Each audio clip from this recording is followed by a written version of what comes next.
In the last 12 months, more than 150,000 jobs were cut with one justification stamped across almost every press release: artificial intelligence. Now, a huge share of those companies are now quietly rehiring the very people they let go, often for far more money than before. And I'm going to show you and name each company by company. Let's start with the numbers because they are more dramatic than most people realize. A 2026 Robert Half survey of 20,000 US hiring managers found that 32% of organizations that eliminate a role because of AI or automation ended up rehiring for that exact same position. Forrester's 2026 Future of Work report puts the regret rate even higher. 55% of employers who swap staff for AI now say it was the wrong call. Gartner projects that by 2027, half of all companies that cut customer service jobs for AI will be rehiring for similar roles, usually dressed up under a new job title so nobody has to admit what happened. And the bottom line figure is the one that should really sting. 73% of companies that executed AI-driven workforce cuts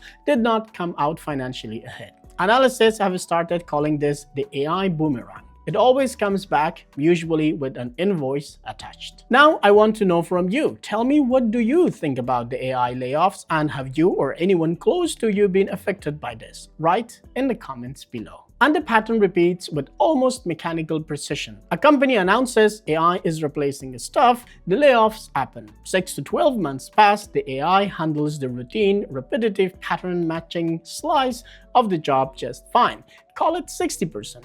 But the other 40%, the part that involves judgment, escalation, institutional memory, doesn't get handled. So the company rehires, often the same people, often at a meaningfully higher salary, because now they are not just doing the job, they are also auditing the machine. Klarna is the case everyone points to first. Its CEO publicly claimed its AI agent could replace 700 customer service staff. Within months, Klarna was quietly rehiring. McDonald's rolled out AI order taking across around 100 US drive-thrus and shut the whole program down after a viral clip showed the system handing hundreds of dollars of chicken nuggets to a single order. Human cashiers came back. IBM handed its HR function to AI, which handled 94% of routine requests just fine and failed on the remaining 60%, which happened to be the ethical dilemmas and the nuanced interpersonal situations. IBM's own chief human resources officer has since said the company is tripling its entry-level hiring, warning that if you stop training juniors because AI covers entry-level work, the talent pipeline for your future senior staff simply dries up. But the closest case study is Ford. Since 2020, Ford has cut over 5,300 salaried positions, part of a wider wave that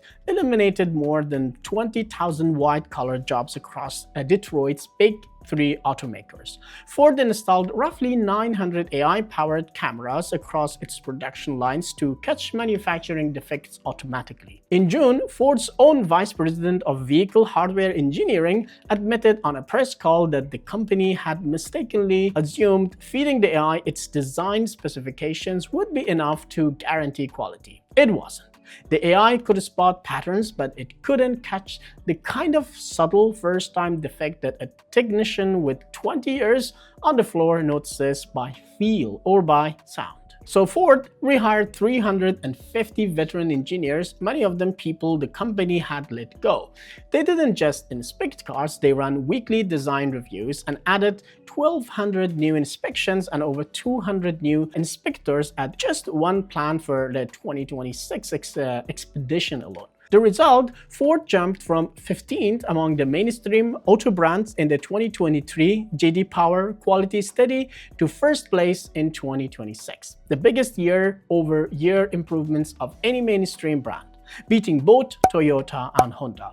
That turnaround saved the company hundreds of millions in warranty and recall costs. Ford calls these rehired veterans its gray-beard engineers. And part of their job now is training the AI system and the junior engineers to eventually make their graybeards unnecessary, which is an uncomfortable thing to sit with. People let go, then invited back specifically to teach the system those things that the system failed, that may ultimately replace them again. If this resonated with you, please hit the like and subscribe buttons. Now, layoffs and rehiring are one half of this story. The other half is it's what's happening inside the boardrooms and management layers that survive, and it's arguably more concerning. Reporting from Futurism has documented a pattern among managers who have become, for lack of a better term, over-reliant on AI validation.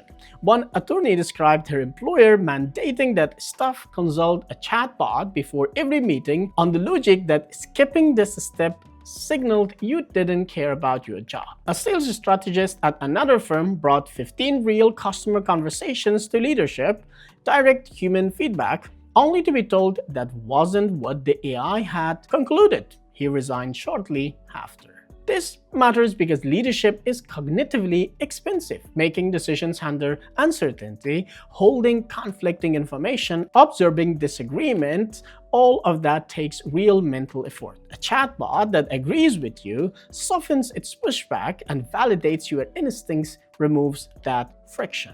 It feels efficient. It isn't. It is the removal of exactly the friction that produces good decisions. And employees on the receiving end, the ones told to disregard real customer feedback because the model disagreed, are the ones observing the cost. This isn't isolated to a handful of companies either. In just the first half of 2026, more than 150,000 roles were cut with AI cited as contributing factor. The BBC alone announced plans to cut up to 2,000 jobs, about 10% of its workforce, aiming to save £500 million over 2 years. Atlassian, Cloudflare's, Block, Cisco, and Citigroup all followed with cuts in the thousands. And here's the uncomfortable part revealed by a November 2025 Stanford preprint, so treat it as early stage but worth watching. Employment for older, more experienced workers in AI-exposed roles has stayed essentially flat since ChatGPT is a late 2022 release. But workers aged 22 to 25 in the most AI-exposed occupations saw a 16% relative decline in employment. The people with the least savings, the least professional network, and the least leverage are the ones observing this disruption first. And even the executives making these calls don't fully believe the cost-cutting story.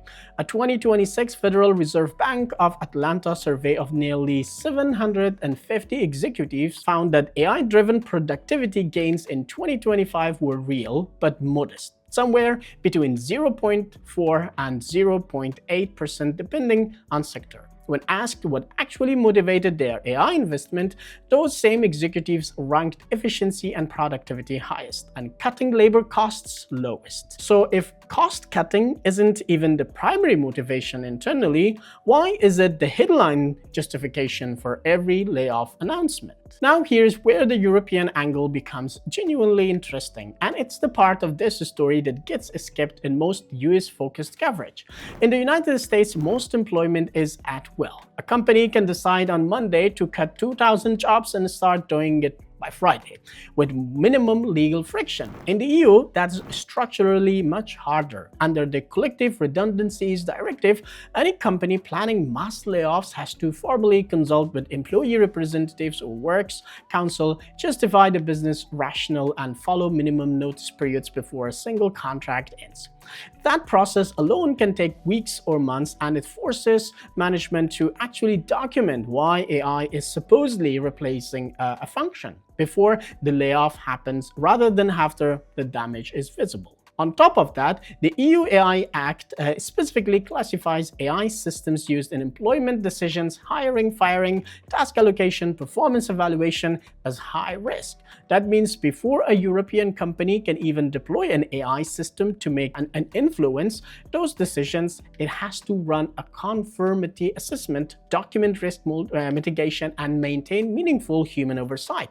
None of that guarantees Europe avoids its own version of the Ford story, clearly, but it does mean that the built-in friction is structural, not optional. And that changes the calculus for how fast a European Klarna or Ford could actually move before someone in the compliance department asks a very uncomfortable question. So what does all of this actually tell us?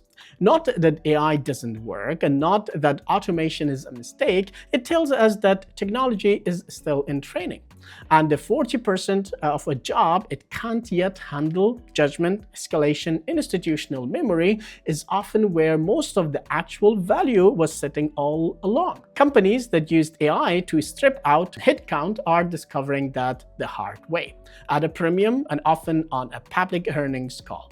The ones that will actually win this decade aren't the ones racing to zero employees, they are the ones using AI to make their people faster while keeping the judgment where it belongs, with humans who have earned the scars to exercise it properly. Now, here is what I want to know from you. Do you think Europe's slower, more regulated approach to this ends up protecting workers from mistakes like Ford's? Or does it just mean European companies fall farther behind in the AI race, which might come in the future? Tell me your take in the comments, and if you want to understand how Europe's regulatory playbook is shaping the next round of this fight, make sure you are subscribed because that is exactly what we are breaking down next on this channel. See you in the next video. Bye.